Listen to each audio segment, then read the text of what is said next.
Howdy, Patrick here. Thanks for joining me today and getting back in the saddle here for this next module. We are beginning the Finding a Supplier module, which is the second module in the source phase, right?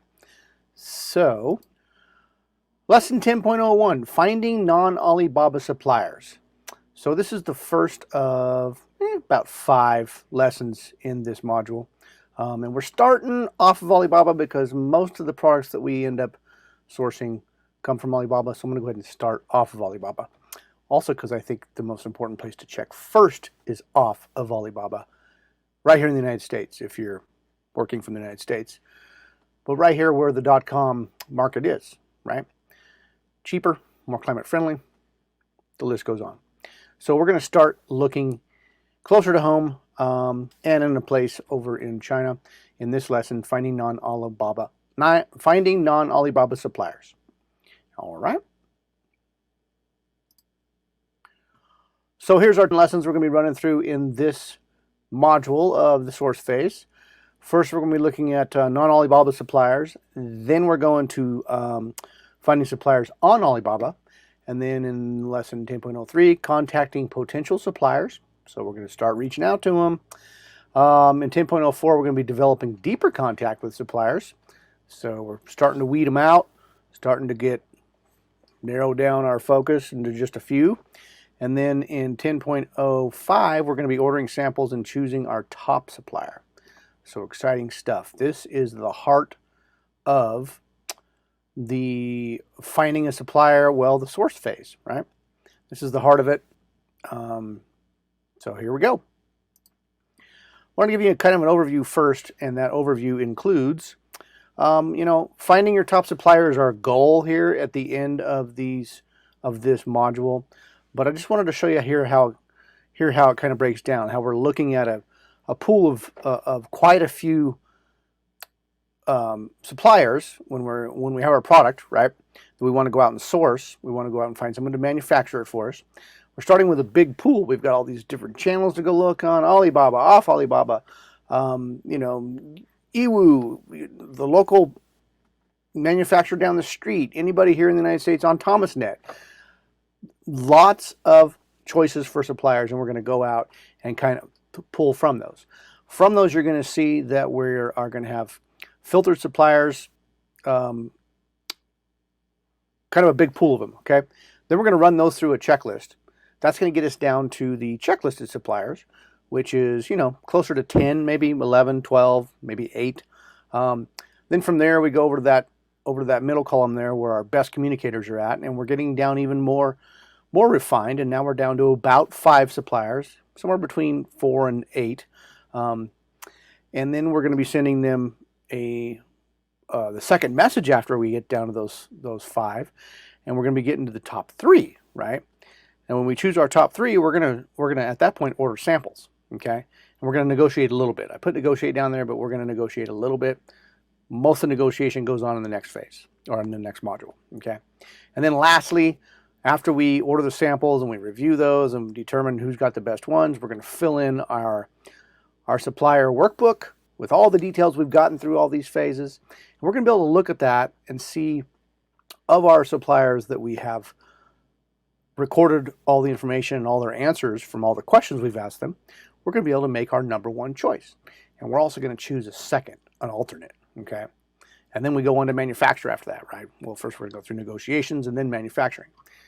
So that's kind of this entire module in a nutshell in this graphic here, okay? So we're dwindling it down, we're narrowing it down to get bigger, better, shinier, till we get our top number 1 choices with the big green star there, okay? All right. So in this lesson, we're going to be finding non-Alibaba suppliers, and we're talking about 3 sections. First, searching for a U.S. supplier on Thomasnet. Secondly, supplier hunting on Google. And third, exploring iwugo.com, okay? First, searching for a U.S. supplier on Thomasnet. So you want to consider Thomasnet and searching, you want to consider finding a supplier in the U.S. if any part of your product can be sourced here in the U.S., right? Reason being is because it can save you on shipping. it can save you on not only shipping from your manufacturer to Amazon, but also all the points in between. Like when we order product from overseas, like Asia, for instance, you've got shipping from the manufacturer to the port, then from the port to the United States port, then from the United States port back over to Amazon. I mean, that's like 3 places that we have to go through shipping. If you order a product here within the United States, you also save import taxes, right? And import duties. You save customs fees. You save all kinds of certifications that have to happen in order to get product imported in the United States, although those same certifications apply to product that you produce here just as much as they apply to anything you import. But there's less hassle, there's less chance of your product being held up in customs if you've missed one of those certifications or you got it wrong, right? Whereas if you're ordering it from within the United States, you're not going through customs, right? You still have to have those certifications, but you're not going to have a customs agent sitting there watching over your stuff as it's coming off the boat and about to be accepted in the United States. So our first step here is to search on thomasnet.com and go ahead and create your account and sign in, okay? And that's what I did in order to come up with these slides coming up here, okay? So first we're going to learn more by exploring Thomasnet articles, okay? I want you to go through this real quick. First time you're in here, just go over to that About menu and scroll down to the Help Center. And in the Help Center, I want you to go click on the Searching for Suppliers. You're going to see the Searching for Suppliers section with a bunch of articles there. And it's going to teach you how to use the Thomasnet platform. Thomasnet can be a little bit confusing. And, you know, we're so used to Alibaba, we're so used to Amazon, that Thomasnet's kind of a foreign beast. So you got to get used to it first. You got to kind of learn the ins and outs. And I didn't want to spend too much time going through any of the minutia of details that can help you search better on Thomasnet. I want to go over the main points, and that's what I'm doing here. So go to that About drop down and get you some help, okay? Do some more learning. I mean, take 5 minutes and pull a couple of these articles and quickly peruse them, okay? So first we're going to run a search, okay? So once you get logged in, obviously we're going to run a search, right? We want to find suppliers. So first thing we're going to do is we're going to search for our product. As you can see here, I put in nylon bags up there, okay? And the reason being, you may have to think about what general product you need, okay? So for our bear bag example, I first searched for bear bags right here in Thomasnet. I first searched for bear bags and I found 0 suppliers. So then I searched for nylon bags, as you can see there in the picture in the upper right. I searched for nylon bags and I got 248 suppliers who make nylon bags. Cool, much better than 0. Okay, I got some options now. Now we're going to narrow our search within those results, right? So I got 248 nylon bags. That's too many. I don't want to go through that many, okay? And there's a bunch of them. I started to look at all the suppliers there on those search results, and there was a lot of them that produced, you know, garbage bags and things that weren't related to my bear bag product idea. Okay, so scroll down to the search within results in that left margin. So after you search your main search of nylon bags, go ahead and scroll down on the left hand side, and you want to enter a more refined word that more distinctly describes your product. So in this example, I searched for camping to narrow down my nylon bag results. I could have tried bear or backpacking, but I went ahead with camping, okay? As you can see there. So from that, I was able to get my apologies. I was able to narrow down my search and get a lot less than 248. Okay, I think it came down to like 9. Okay, so another example is to search tumbler, right? I was looking for a tumbler here. I wanted to show you another example. And then I went and searched within the results custom printed or gift. And I searched for custom printed tumbler. The idea being here, like let's say my product is a wine tumbler that I'm going to print something on it, right? So I'm going to go to Thomasnet and look for tumbler, but all kinds of different tumblers come up, okay? So I want to narrow it down. I want to do a custom printed tumbler. And I found 6 suppliers. As you can see on the top there was 216 suppliers when I just searched tumbler. Now down after searching within the results for custom printed, I found 6 suppliers, right? Really narrowed that down. And then I want to click on a supplier and ask for them to quote your project, right?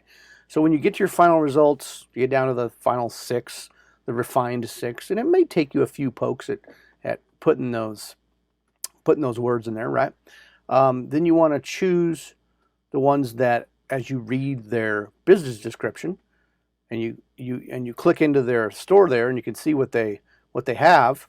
You want to get a quote for your project. So you can just click on the quote your project and follow the prompts and ask them for a quote, right? I'm going to be introducing here in the next, I think, 2 lessons ahead, how to reach out and communicate with suppliers. And so you can use those same messages that I'm going to talk to you about using on Alibaba. You can use them here on ThomasNet and ask the same sorts of things, okay? So that was the first section. Next, we're going to talk about supplier hunting on Google. So that was ThomasNet, okay? You always want to go there first and see if you can find sourcing availability here in the United States, okay, on ThomasNet. Supplier hunting on Google, that's another way to find suppliers, manufacturers, white labelers, private label companies here in the United States or in Canada, Mexico, North America, for your product. So now we're going to search Google real quick for private label, your product, USA, or you can search for your product, USA manufacturer, okay? I did so and scrolled down through all the results there, and I found this private label camping company. And in this company's pages, they have a trowel. I was looking for trowels or the bear bags, one of those 2 ideas, right? And they had a lot of different products here. And it actually got me some new ideas, okay, that I didn't have on my list yet. I went over to Amazon and checked them out. Lo and behold, I could launch in the future one of the products that I found in there that wasn't even on that I hadn't validated and differentiated and moving forward with yet, right? So I found new ideas to put on my pie for later, okay? If I was rolling like in a good session, I may have went down that rabbit hole and checked out that new product idea to see if it would be a better way to go. But I would quickly differentiate, I would quickly validate, quickly differentiate, and then since I have a supplier here, I would maybe add it to my list or shift my focus from my bear bags over to this new product idea.